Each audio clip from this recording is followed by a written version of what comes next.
ফুটবলকে কলঙ্কিত করার জন্য যা কিছু করা প্রয়োজন সবকিছুই করা হলো মিশরের বিপক্ষে। আর এত কিছুর পরেও একটা বিশেষ শ্রেণী নির্লজ্জের মতন বিজয় উল্লাস করছে। তাদেরকে সত্যিকার অর্থে ফুটবল ফ্যান বলবেন নাকি অন্য কিছু বলবেন সেটা আপনার ব্যক্তিগত ব্যাপার। ম্যাচ শেষে মিশরের যে খেলোয়াড় চোখের জলে কান্নায় ভেঙে পড়লেন এবং বললেন রেফারি আমাদের সাথে অন্যায় করেছে, জুলুম করেছে, আমাদের স্বপ্নটাকে তিনি শেষ করে দিয়েছেন।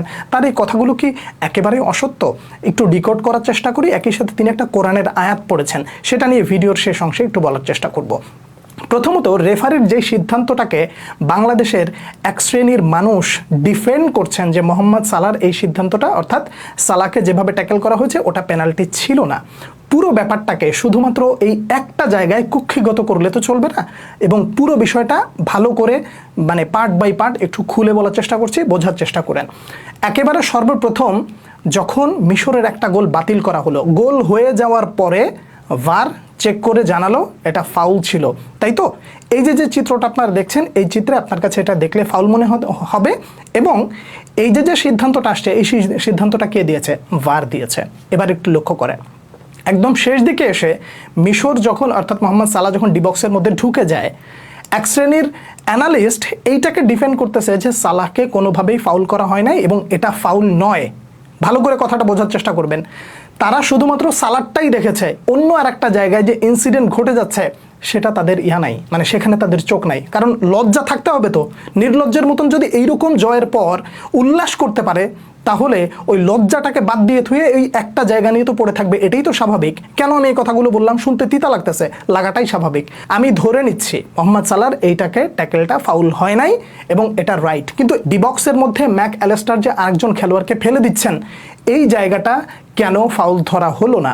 এখন কথা হচ্ছে, গোল হয়ে যাওয়ার পর মিশরের একটা জায়গা, একটা সিদ্ধান্তকে ফাউল হিসেবে কনভার্ট করে দেওয়া হলো, আবার একই জায়গায় মোহাম্মদ সালাহকে ফেলে দেওয়া হলো, ওটাও ফাউল হলো না। তার অন্য পাশে ম্যাক অ্যালেস্টার আরেকজনকে ফেলে দিচ্ছেন ধরে টেনে হিচড়ে, সেটাকেও ফাউল ডাকা হলো না। রেফারি এগুলো দেখেন নাই, খুব ভালো কথা দেখেন নাই, কিন্তু ভার কি করেছে? ভার এই সিদ্ধান্তটা কিভাবে এড়িয়ে যায়? এদিকে গোল হলে গোলের পরে আর ভার চেকিং করার প্রয়োজন হয় না, আবার অন্যদিকে যদি গোল হয় তাহলে ভার চেক করার খুব প্রয়োজন হয়। এইটাকে আপনি কি বলবেন? চুরি বলবেন? এই নোংরামিটা আসলে কোন পর্যায়ের নোংরামি বলবেন? এবং এইটাকে আবার ডিফেন্ডও করছেন এক শ্রেণীর টপ ক্লাস লোক। বাংলাদেশের কিছু অ্যানালিস্ট আছে, এটাকে আবার ডিফেন্ড করে যাচ্ছেন। এখন বলবেন, ভাই আপনি বুঝেন না, আপনি বাংলাদেশের একজন ক্রিয়েটর, আপনি কি বুঝেন? আমি তো আসলে বুঝি না। তো আমার যদি কথাটা আপনার ভালো না লাগে, তাহলে যারা খেলেছে তাদের কথাটা মানেন।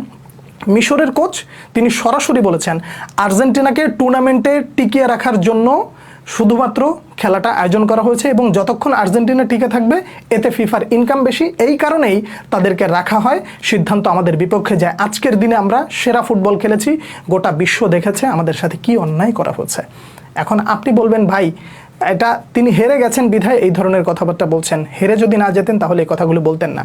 ঠিক আছে, ম্যাচ যেহেতু শেষ, ম্যাচের পরে ফুটবল নিয়ে যারা সবসময় কথাবার্তা বলেন, তাদের মধ্যে যদি কেউ এই ধরনের বিষয়গুলো তুলে ধরেন, তাহলে কি আসলে বিশ্বাস করবেন না? আমাদের বাংলাদেশের আমার কথাই আপনি বাদ দেন, আমার কথাটা আপনার ভালো লাগলো না, না লাগতেই পারে, কিন্তু দেশের বাইরে যারা ফুটবল নিয়ে পড়ে থাকে তারা যদি বলে, তাহলে সেটাকে আপনি অস্বীকার করতে পারবেন? জেমি ক্যারাগার তিনি কি বলেছেন? ভারের কারণে মিশরের যেই গোলটা বাতিল করা হয়েছে, এই গোলটা যদি অন্য কোনো দলের বিপক্ষেও হতো তাহলে এটা গোল হিসেবেই ধরা হতো। আপনি যদি ইংলিশ প্রিমিয়ার লিগ বা অন্য কোনো লিগের কথা বলেন, সেখানে যদি ভার চেক করা হতো তাহলে এটা গোল হিসেবেই গণ্য হতো। এখন তার কথাটা আপনি কিভাবে ফেলে দেবেন? ওনার কথাটাকে আসলে আপনি ফেলে দিতে পারেন? এই যে জেমি ক্যারাগার যে কথাটা বললেন, তারপরে স্প্যানিশ একজন জার্নালিস্ট তিনি পরিষ্কারভাবে আরও একটা কথা বলেছেন, কাতারে যেটা ঘটেছে সেটাই কি যথেষ্ট নয়? আর্জেন্টিনাকে ফিফা সহযোগিতা করছে, এটা বন্ধ করা উচিত। এই যে একজন জার্নালিস্ট বললেন, তারটাও কি আপনি ফেলে দিতে পারবেন?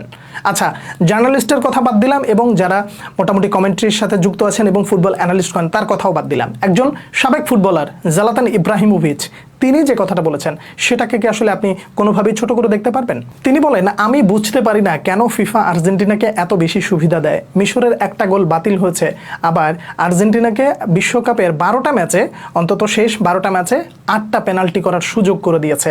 এটা আসলে সবাই বা অন্যান্য দেশ কেন মেনে নেয়? জালাতান ইব্রাহিমোভিচের এই কথাটাকেও কি আসলে আপনি বাদ দিয়ে দিবেন? আপনি গোটা বিশ্বের যত জার্নালিস্ট আছে সবার আপনি মন্তব্যটা দেখেন, অধিকাংশের মন্তব্যটাই যদি আপনি মনে করেন যে না একদিকে যাচ্ছে, তাহলে আপনাকে মেনে নিতে হবে যে এইখানে কিছু একটা ঘটেছে। আর এই যে কিছু একটা ঘটলো, এই ঘটাটাকে আপনি মেনে না নিয়ে ডিফেন্ড করে যাচ্ছেন কোন দিক দিয়ে? মোহাম্মদ সালাহর ওইটা কোনোভাবেই পেনাল্টি ছিল না, ওটা ফাউল ছিল না, আপনি ওইটাকে ডিফেন্ড করছেন, কিন্তু অন্তরালে আরও একটা জিনিস ঘটে যাচ্ছে, সেটার দিকে আপনার দৃষ্টি নাই। মানে শিরোপাটা যখন আপনাদের হাতে আসে তখন আপনাদের চোখের সামনে আর কোনো কিছু থাকে না, সব কিছুই সোনালি। আর যখন একটু ঘুরে যায় তখনই অনেক কিছু আপনাদের মতের বিরুদ্ধে চলে যায় এবং আপনারা সেটাকে হজম করতে পারেন না। এই যে মিশরের যে লোকটা, মানে খেলোয়াড়, যে শব্দগুলো উচ্চারণ করেছেন, এই শব্দগুলোর উচ্চারণের আগে আরও একটা বিষয় বলে যাই। ভিনিসিয়াসের মানে এই বিশ্বকাপের চলতি আসরে ভিনিসিয়াসের একটা গোল বাতিল করা হয়েছে না? হয়েছে তো। সেটাকে আপনি বা অধিকাংশ আর্জেন্টাইন ফ্যানদেরকেও যদি আপনি জিজ্ঞাসা করেন, তারাও বলবে যে এটা কোনোভাবেই গোলটা বাতিল করা যায় না। ভিনিসিয়াসের ওই কাণ্ডটা গেল। এরপরে আপনি একটা জিনিস ভালো করে দেখেন, ইউএসের একজন খেলোয়াড়কে লাল কার্ড দিয়ে বের করে দেওয়া হয়েছে এবং সেটা ভ্যালিড। ফিফা কি করেছে, সেইটাকে আবার মানে ফিরিয়ে নিয়ে এসেছে মানে দুনিয়ার চটি গল্প আইনা ভৈরা দিয়া কারণ উল্লেখ করে দিয়ে সেই খেলোয়াড়কে আবার ফিরিয়ে নেওয়া হচ্ছে। বেলজিয়াম একেবারে দাঁত কামড়ে না, একেবারে সঠিক জায়গা মতন একটা উত্তর ইউএসএকে দিয়ে দিয়েছে এবং সে উত্তর আশা করি তারা পেয়ে গেছে। দেখেন, মিশরের ম্যাচ, আর্জেন্টিনার সাথে মিশরের ম্যাচটা শেষ হয়ে যাওয়ার পর যখন কলম্বিয়া এবং সুইজারল্যান্ডের মধ্যকার খেলা হয়, তখন গ্যালারিতে বসে নির্লজ্জ, ইতর, ছোট লোক, এই অসভ্য ফিফা সভাপতি, তিনি এবার মিশরের পতাকাটা নিয়ে নির্লজ্জের মতন দাঁড়িয়ে গোটা বিশ্বকে দেখাচ্ছেন, দেখেন আমি এটা করি, কি বলে, আমি মিশরের অনেক সাপোর্ট। কিন্তু এই নির্লজ্জটা বাংলাদেশের এই যে মানে যারা মানে সালার এই গোলটাকে বা এটাকে ডিফেন্ড করে যাচ্ছে, এই নির্লজ্জদের মতন ফিফা সভাপতির এই যে নির্লজ্জতা, ভালো করে একটু দেখেন। একদিকে সে কি করলো, পতাকা হাতে নিয়ে করে মানে বসে আছে এবং সবাইকে দেখাচ্ছে মিশর অনেক ভালো খেলেছে, মিশরকে আমি সমর্থন করছি। আর খেলা চলাকালীন সময়ে যখন আর্জেন্টিনা গোল করে ইয়া করে ফেলেছে, কামব্যাক ডান করে ফেলেছে এবং জয়টা নিশ্চিত হয়েছে, তখন গ্যালারিতে বসে বসে তিনি আনন্দ উল্লাস করছেন। যখন আর্জেন্টিনা পিছিয়ে পড়ছেন, তখন তিনি মনের দুঃখে চোখ মুখ মানে ভাঁজ টাচ করে একদম বেকায়দা অবস্থা হয়েছে। আপনি কোনটাকে আসলে আপনি মানে সমর্থন করবেন? এই সব কিছুকে যদি আপনি সমর্থন করেন, তাহলে আপনাকে আসলে ফুটবল ফ্যানদের কাতার থেকে বের করে দিয়ে আপনাকে একটা বিশেষ মানে দলের সমর্থক হিসেবেই বলতে হবে, এর বাইরে অন্য কিছু বলা যায় না।